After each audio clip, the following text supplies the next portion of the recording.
Olá, boa tarde. Falta pouquinho para 2022 e a previsão do Supremo é de muito trabalho para o ano que vem. Entre fevereiro e junho de 2022, estão previstas 39 sessões plenárias. Na pauta de julgamentos, destaque para as ações que envolvem a vacinação contra a Covid-19. Nesta última edição do ano do Jornal da Justiça, você vai ver os principais assuntos que devem ser analisados pelos ministros do STF. E você vai ver também: golpe nas redes sociais. Estelionatários roubam contas com milhares de seguidores. O perfil no Instagram, que antes só compartilhava conteúdo profissional, de uma hora para outra virou um canal de revenda de produtos a preços abaixo do mercado.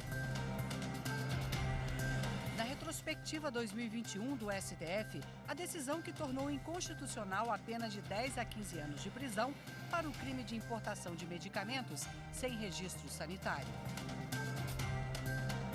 E ainda, na última reportagem da série dos 130 anos do Supremo, você vai saber mais sobre os trajes especiais usados pelos ministros da Suprema Corte, as togas.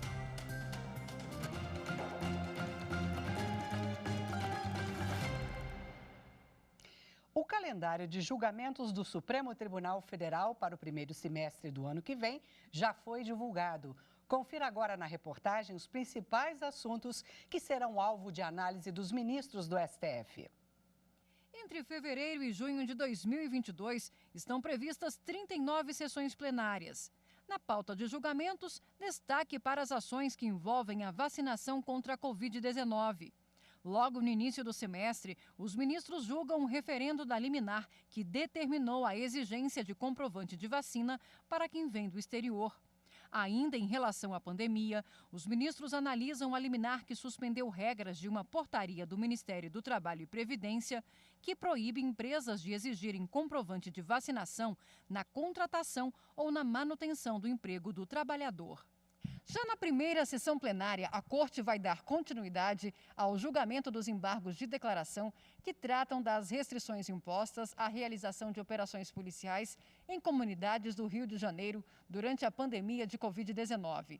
No mesmo dia, também está na pauta o recurso extraordinário com repercussão geral, que discute a necessidade de negociação coletiva antes de demissões em massa. Entre os destaques da pauta de julgamento estão ainda o debate sobre a possibilidade de licença-maternidade de 180 dias a servidores públicos que sejam pais solteiros. E se um tribunal de segunda instância pode determinar a realização de novo júri, caso a absolvição do réu tenha ocorrido em suposta contrariedade à prova dos autos.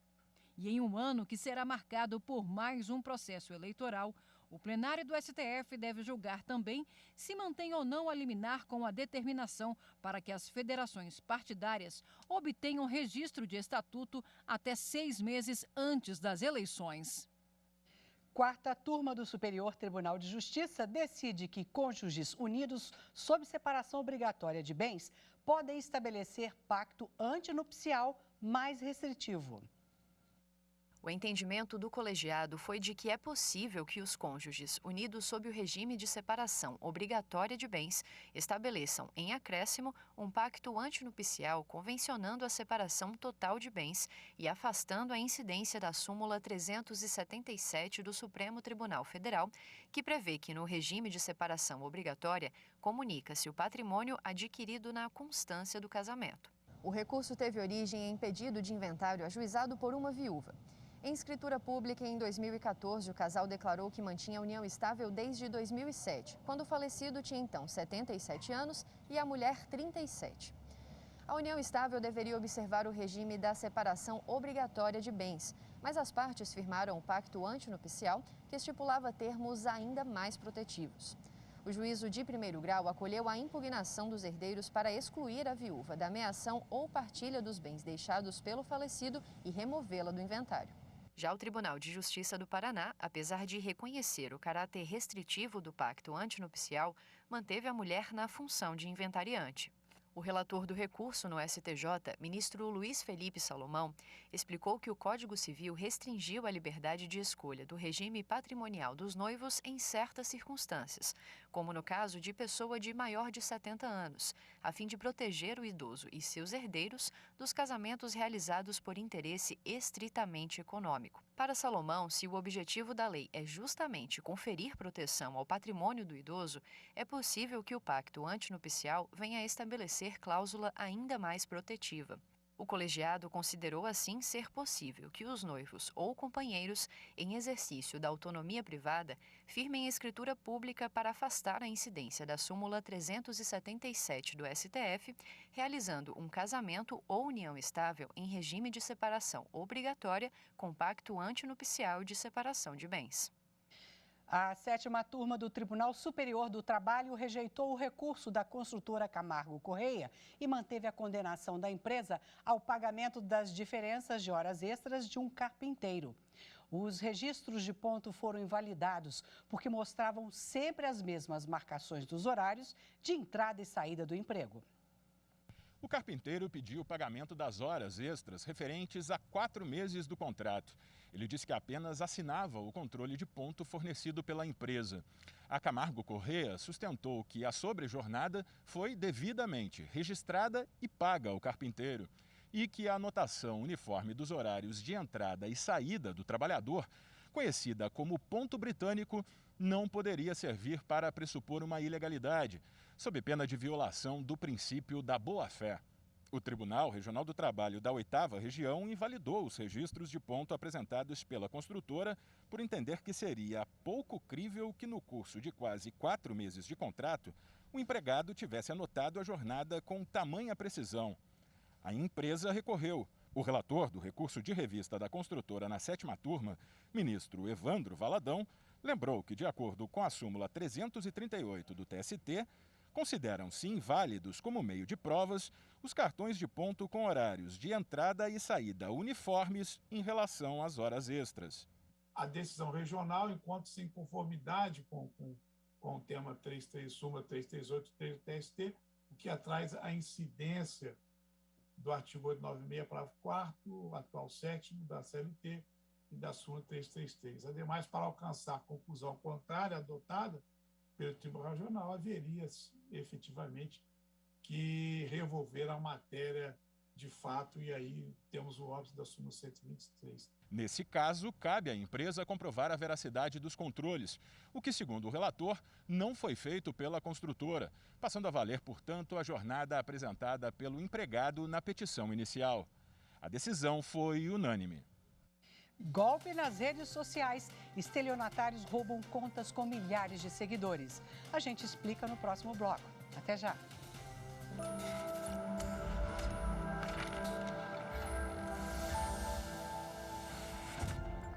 A importância da nossa Constituição não está apenas expressa nos parâmetros básicos da nossa democracia instituídos nela, ou nos direitos e garantias fundamentais estruturados nela, mas, sobretudo, na abertura de caminhos para a construção de uma democracia brasileira verdadeira, uma democracia que não seja apenas antirracista, mas seja uma democracia plurirracial, uma democracia fundamentada na pluriversalidade.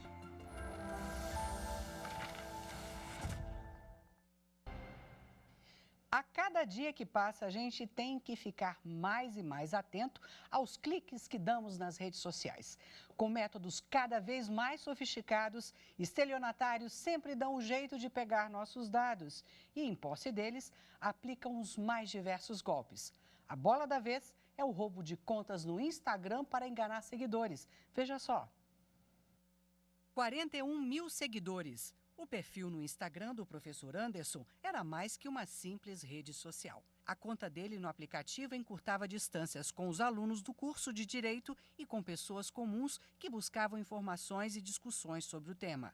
No início deste mês, um clique inofensivo em uma mensagem privada foi suficiente para tirar Anderson da lista dos mais seguidos e colocar nas estatísticas de vítimas do crime de estelionato. E aí eu fiz todos os procedimentos, eu fiz mais de 60 vezes o procedimento para recuperar minha conta, procurei especialistas para recuperar minha conta, desesperadamente eu tentei recuperar minha conta.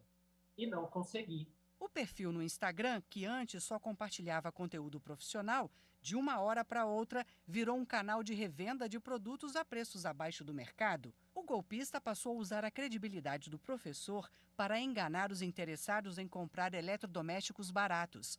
Foram diversas transferências bancárias até que as pessoas se tocassem que por trás da rede social não estava Anderson, e sim um criminoso experiente. O caso foi parar na polícia, muitos boletins de ocorrência registrados, mas nenhum dos valores chegou a ser recuperado pelas vítimas. Para tentar impedir que o estelionatário continuasse com os golpes, o professor denunciou a própria conta aos gestores do Instagram e entrou na justiça pedindo que a conta fosse apagada imediatamente.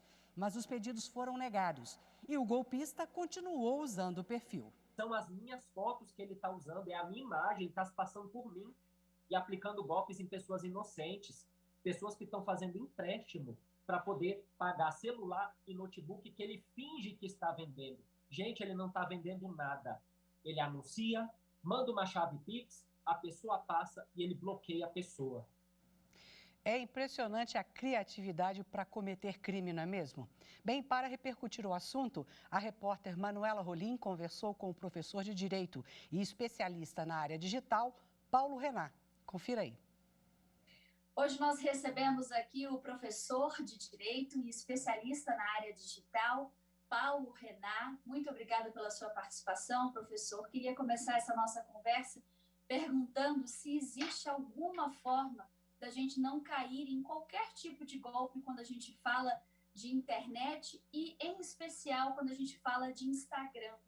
É difícil mesmo, é complicado, e o que nos resta é ter cada vez mais atenção e irmos conhecendo um pouco mais, né, dessas fraudes que têm sido aplicadas. Nesse tipo de caso, professor, o que fazer, né, quando você já caiu nesse golpe, quando você teve a sua página clonada? Que tipo de procedimento fazer quando você identifica que alguma coisa está errada? Não se diferencia muito de quando qualquer pessoa é vítima de qualquer tipo de ilícito, especialmente ilícitos criminais, né?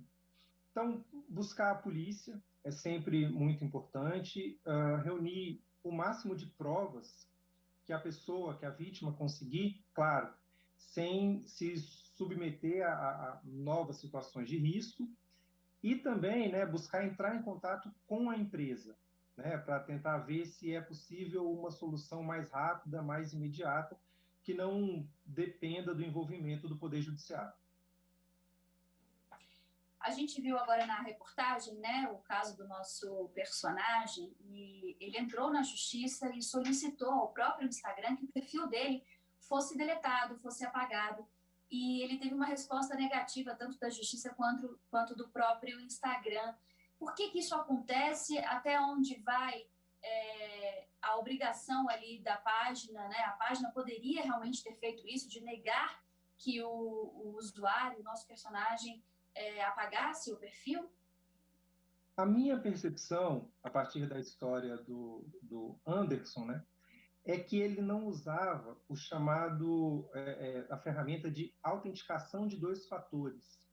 Como funciona isso, né? Toda vez que você vai entrar em um novo aparelho, né, um novo navegador de internet, um novo notebook, o Instagram ou qualquer outra rede em que haja ativação dessa ferramenta de segurança, ela vai enviar um código para você, um código que muda a cada 10 minutos, uma coisa assim, e com esse código você consegue acessar. Então, se ele tivesse esse fator duplo de autenticação, provavelmente o estelionatário não conseguiria ter se apossado da conta do Anderson, né?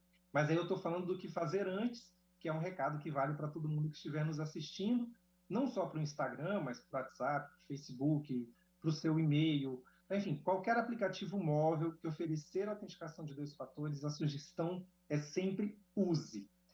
E depois que aconteceu, né, o que se pode fazer? A minha impressão é que o estelionatário está se fazendo passar pelo Anderson.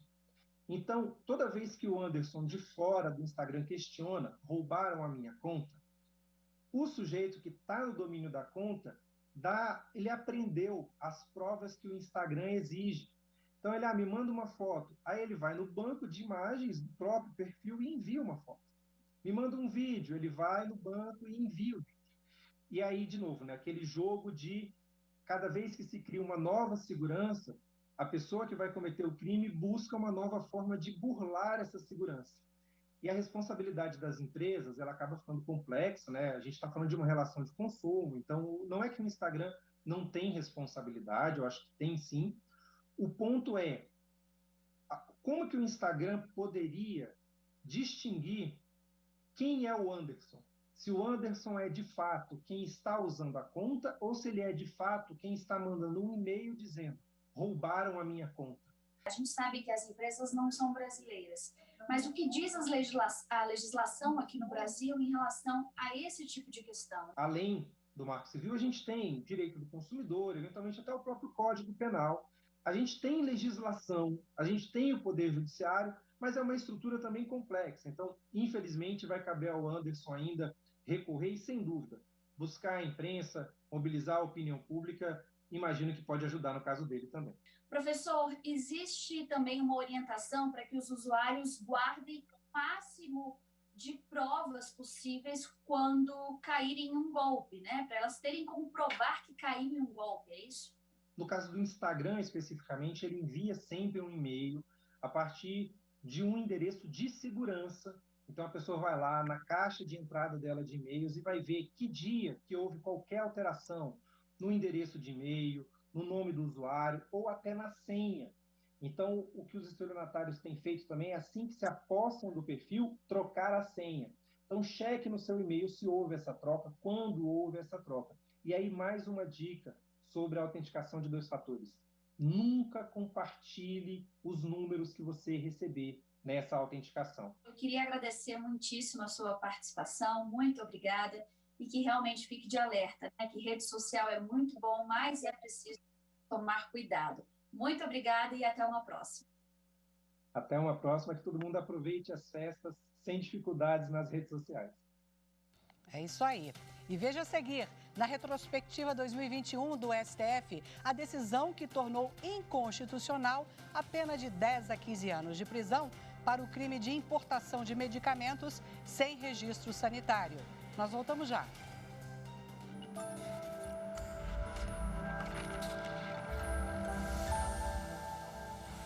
A Constituição Federal de 1988 foi a que trouxe para o Brasil o que chamamos de plena democracia, já que ela veio logo após um período ditatorial. E essa Constituição, em relação às anteriores, foi a que mais deu realce aos direitos fundamentais, tais como igualdade, liberdade, propriedade, direito à vida e liberdade de expressão, dentre outros direitos.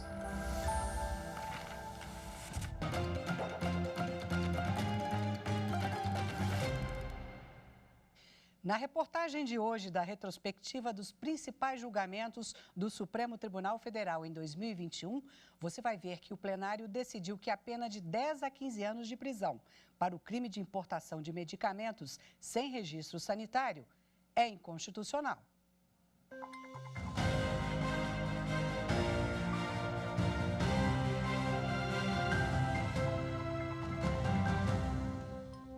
O caso chegou ao STF após a condenação de um homem que trouxe ao país um medicamento sem a documentação exigida em lei. O Tribunal Regional Federal da 4ª Região optou por aplicar ao réu uma pena mais branda, de 3 anos de reclusão, com base na Lei de Drogas e não no Código Penal, cuja pena para o crime de importação de remédios sem registro varia entre 10 e 15 anos. Em discussão, a constitucionalidade da pena de prisão prevista no Código Penal para quem importa medicamento sem registro da Anvisa.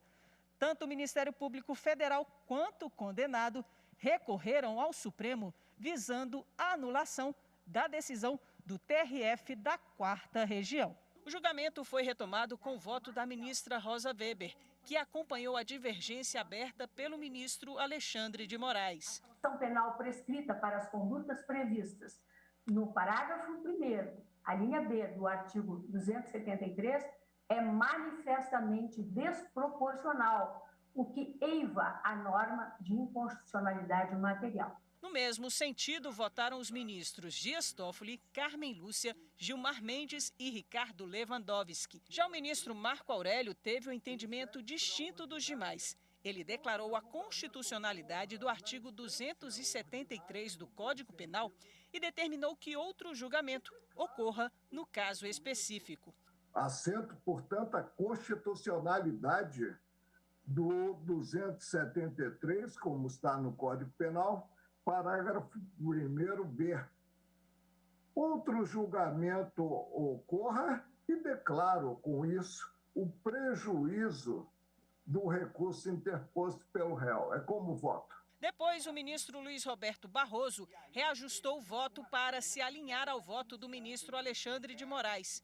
Então, por maioria, o plenário declarou a inconstitucionalidade da pena de 10 a 15 anos para o crime de importação de medicamentos sem registro na Anvisa e determinou o retorno do processo ao TRF4 para revisão da pena aplicada ao condenado, devendo ser considerada a pena de 1 a 3 anos e multa prevista na redação original do Código Penal para o artigo 273. O tribunal, por maioria, negou provimento ao recurso do Ministério Público e deu provimento parcial ao recurso de Paulo Roberto Pereira, determinando o retorno do processo ao Tribunal Regional Federal da 4ª Região para aplicação da tese jurídica fixada no julgamento de seguinte teor: é inconstitucional a aplicação do preceito secundário do artigo 273 do Código Penal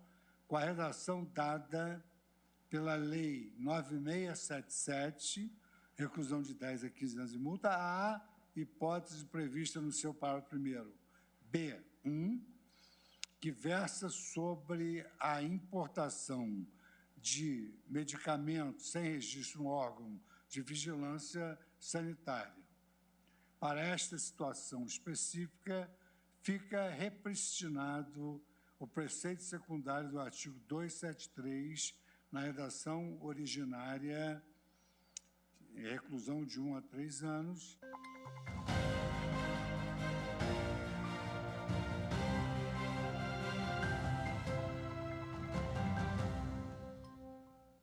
E na última reportagem da série em homenagem aos 130 anos do Supremo Tribunal Federal, você vai conhecer um pouco mais sobre os trajes especiais usados pelos ministros da Suprema Corte, as chamadas togas, que representam a impessoalidade e a imparcialidade do Estado.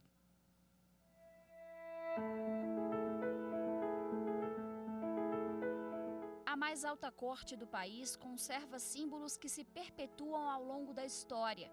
Um deles é o uso da toga.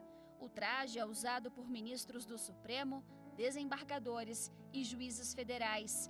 A vestimenta impõe austeridade e solenidade aos atos do judiciário.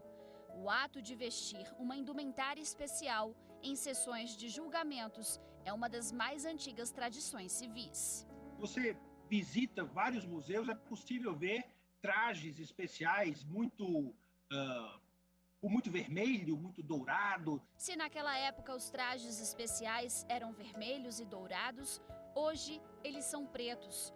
Apesar da mudança na cor, as togas atuais seguem padrões antigos, com grandes capas por cima da roupa tradicional, o que inclusive originou o nome da vestimenta. Esse nome, essa palavra toga, remete exatamente à ideia do cumprimento. Toga vem do termo romano associado a tornozelo, a calcanhar, que era o cumprimento desse tipo de roupa. É uma roupa, um tecido, enrolava-se pelo corpo, um tecido, cores variadas, né? Enrolava-se pelo corpo e que vestia senadores, tribunos, etc., diversas autoridades. A toga, em sua versão completa, é composta pela capa, uma vestimenta interna e um cinto. É assim que os magistrados do Supremo se apresentam em sessões solenes e de julgamentos. Nas sessões colegiadas, basta a capa. Já o uso do capelo, chapéu octogonal que também caracteriza o traje, caiu em desuso. Não por acaso, hoje ele é uma peça de museu, exposta inclusive no STF. No mesmo espaço ainda estão togas que marcaram a história da corte, como as usadas pelos ministros Francisco Rezec na Corte Internacional de Justiça de Haia e Thomson Flores, entre os anos de 1968 e 1981. A toga usada pela primeira mulher a tomar posse no Supremo em 2000, ministra Ellen Grace, também ganhou destaque no museu. As togas elas têm um simbolismo muito grande relacionado ao poder judiciário, em que elas passam essa imagem de força da própria instituição. Elas estão muito atreladas à instituição. E o interessante das togas é que elas vão contando, elas vão remontando a história do poder judiciário, à medida que elas remontam as sessões, remontam a evolução da instituição ao decorrer dos anos. Essa primeira que eu trouxe é a capa do ministro Rafael Maia. É um símbolo do ministro que participou da promulgação da Constituição de 88, né? Tem uma simbologia por trás das cores da veste, porque são pretas, tem uma simbologia por causa do modelo das vestes, que tem uma linguagem que remontava uma linguagem clerical, e a cor representada pelo preto, porque simbolizaria, teoricamente, a união de todas as cores, né? Não para distinguir, como se pode pensar, de todas as camadas da população, mas para ser o menor entre todas as pessoas, né? E aí, por isso essa cor. E também tem a simbologia da capa do super-herói, né? Que é uma coisa da cultura pop, que é mais moderna. O uso de uma vestimenta especial no judiciário se estende também aos advogados que participam das sessões. Eles usam becas. Não por acaso, um armário colocado intencionalmente no corredor de acesso ao plenário da corte guarda esses trajes. Um dos símbolos mais emblemáticos da magistratura, a toga representa a impessoalidade e a imparcialidade do Estado, e não a autoridade de quem faz o uso da vestimenta. Portanto, o traje, ao ser passado de um magistrado para outro, carrega o mesmo grau de importância e isenção. A toga é vista como um sinal, digamos, de impessoalidade. Um sinal, eu diria até, de republicanismo, talvez.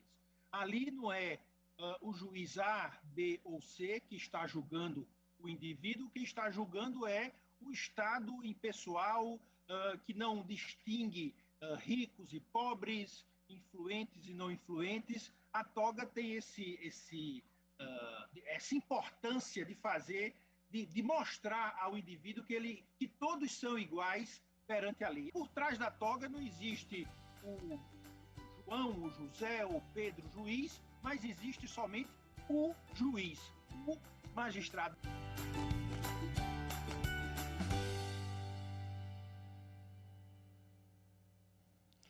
E esta edição do Jornal da Justiça fica por aqui.